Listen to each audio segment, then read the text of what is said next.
Up next, I'm bringing up the stand-up lawyer, comedian, superhero, my right-hand man, Mr. Jordan Parker. Come on, man. All right, everybody, coming here from my parents' house in Edmond, Oklahoma. How are we all doing? Good. Yes, the few people who have chosen to be unmuted. It's very nice of you to be here. I'm still amazed that there are people who still can't go to a comedy show when they can't leave the house. You know, because then it's not about us. It's not about them. It's definitely us. They do not want to see us. That's okay. I'm getting used to the pandemic. One thing I have not gotten used to is phone calls. I don't know if anybody else is doing more phone calls. I'm talking on the phone to people more. And I think this needs to be said. There is no non-awkward way to end a phone conversation. And I forgot that that's why I didn't talk to people on the phone, right? I got goodbyes that are lasting longer than the conversation because there is no real way to get off the phone, right? What I love about texting is something you can't just do with the phone. When you're just sick of the person, you can't just hang up and say, I'm done. You know, you actually have to have a transition. You know, you can't just have the, hey, why'd you leave me off the hook for an hour and a half? Oh, sorry, I took a nap. I didn't realize we were still talking. So something cool happened to me recently. I recently had a nuanced, respectful, informative debate about a hot button issue on Facebook. Said no person ever. Yeah, I'm a lawyer by trade, but it's not fun anymore. I don't see the point. You know, I don't enjoy the internet. You know, I miss when it was just dogs and hats and pictures of sandwiches. But now every person with an opinion has to show it. And you know, I'm from California, so I'm kind of a liberal guy. But I actually hate arguing with liberals way more than conservatives. See, conservatives, at least I know it's going to be the same thing every single time. No, that's not correct. No, a meme isn't a fact. And you typing in all caps doesn't make your stupid argument right. Yes, one person. Yeah, but you know, arguing with liberals, it's like I expect more. Or when you argue with progressives, this is pretty much how every one of mine turns out somehow. You racist, sexist, homophobic, cisgender, straight, white, male, transphobic, Islamophobic, gaslighting tool of the patriarchy. Whoa, whoa, whoa. I don't know where that's coming from. I was actually agreeing with you. You have agreed with me incorrectly. You failed to check the politically correct nomenclature that was released 10 minutes ago, which I became aware of 7 minutes ago. You are 3 minutes behind the times and are therefore irredeemable. I don't see how you're fighting with me. We have the same goals. You are the worst kind of person. You are even worse than the people who oppose everything I believe in for some reason. And I will refuse to look at the bigger picture. Some punchline is supposed to be there. So, I try. Yeah, I know. I try to do the comedy I really want to do. I try to talk, you know, smart and important issues. So let's get to it. Who here's fucking? Yeah. See. Right now, it's all of the savvy people who invested in Dick at Home are now laughing at the rest of us. You know, get that safe dick at home. You know, you got to learn how to do that rather than going out and finding wayward dick, right? You know, and it's not easy. It's not easy being out there. I went 3 months without a hug, and then I got a hug, and I'm pretty sure my brain came a little bit.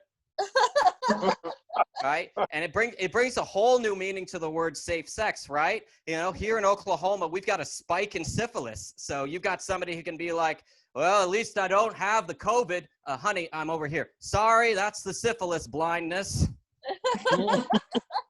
Yeah, you know, so I want to try to relate to women. You know how a lot of you have been walking around a little on edge, a little bit stressed. You haven't seen anybody in months. You're just ready to explode and you haven't had anything close to any kind of intimate contact and you just want to, like, you don't know whether you want to stab somebody or just jump them.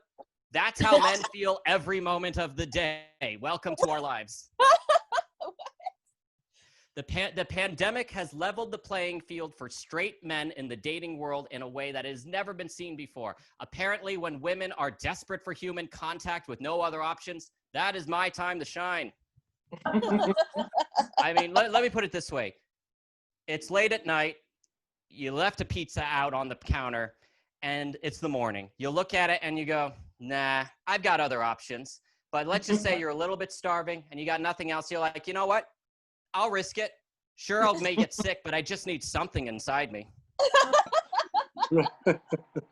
Right on. Right on. I mean, but actually, you know, if I were to describe myself, I wouldn't say I'm like a slice of old pizza. I would say I'm closer to, I have the sex appeal of Indian food, right? Like I'm either the most fulfilling, complex thing you've ever had, or you're looking at me like, I don't understand. Why would anyone put this in their mouth? And why on earth would anybody get a buffet of this shit? So speaking of people who aren't fucking, I'm a lawyer, and I will say the greatest thing about the American legal system is anyone can file a lawsuit. And the worst thing about the American legal system is anyone can file a lawsuit. And right now there is a man who has filed a lawsuit against the video game platformer Twitch because he is a sex addict and the women on Twitch are too sexy. This is a real story. And there's a saying that goes, only a fool would have himself as a client. And and that makes this guy the dumbest motherfucker imaginable. Sorry, it's not fair to call him a motherfucker because at least then he'd be having sex with someone. No, this dude has filed a multi-million-dollar lawsuit against the video game platformer Twitch because the women are too sexy and they are causing him to hurt himself. And a couple things. One, he follows 800 women and 0 men. You know, this is like a dude spying on a woman in the bathroom going, stop doing that. That's gross. Yeah. And, so this dude decided, I want the whole world to know what I'm up to. So along his injuries that he has claimed include fucking his fleshlight so hard he had to, quote, put Neosporin on my penis to prevent necrosis. Oh, God. And perhaps the best one, he accidentally ejaculated onto his monitor, causing a power failure through his apartment complex. Man, that guy just filed his lawsuit jizzed in time. He's really going to cement his place into history. Come on, guys, stop making cum of him. Demon.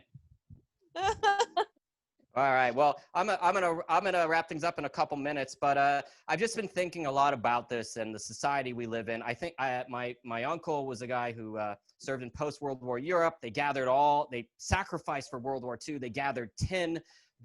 Women went to work to build the bombers. We did all this, and I can't help but think they might look at us today and go, "What a bunch of fucking pussy snowflakes! You can't wear a mask? That's all we're asking of you." And it's just, we have this childlike view of freedom among the right that is ruining the country. You know, it's like, it's not even about actual things. It's just doing the opposite because someone told you. It's like, the way I put this is, it's a lot like liberals walking up to somebody who is currently burning and is like, whoa, whoa, whoa, don't you violate my constitutional right to be engulfed in flames. And like, I'm just trying to help you, man. I don't think you want to be engulfed in fire. Typical liberals trying to tell middle America whether or not we want to be on fire. And you know what? You know what? Here's something nobody's asking. They said years ago, there's a chance we're all going to catch on fire. And now we're on fire. Coincidence? No. And is anybody asking? Who stands to benefit from the cure? See, the cure, man. The cure is water. You see, big water is the one who has everything to gain from fire. In fact, there is no fire. I am not convinced there's a fire. In fact, I read years ago somewhere from a meme that I don't remember the context, that when forests burn, they come back stronger. And I'm pretty sure that applies here. Like, no, that doesn't apply. And look, whatever you do, just don't hang around that oil refinery. I didn't want to go to an oil refinery now, but I'm going to do it. No, please don't go to the oil refinery. Hey, guys, this is Chad MAGA 42069, and I'm just showing myself on TikTok. These liberals are afraid of fire. No, we're not afraid of fire. Just please stop standing by the oil refinery. There's nothing wrong with standing by the oil refinery. They just want to take away your right to go to an oil refinery.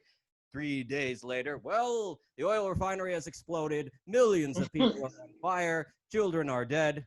And this short crisis is now going longer. Well, at least we know there's nothing we could have done to avoid this. Anyway, I'm Jordan Parker. Thank you for listening to me. Give it up for Hiei. Give it up for the rest of your crowd, everybody.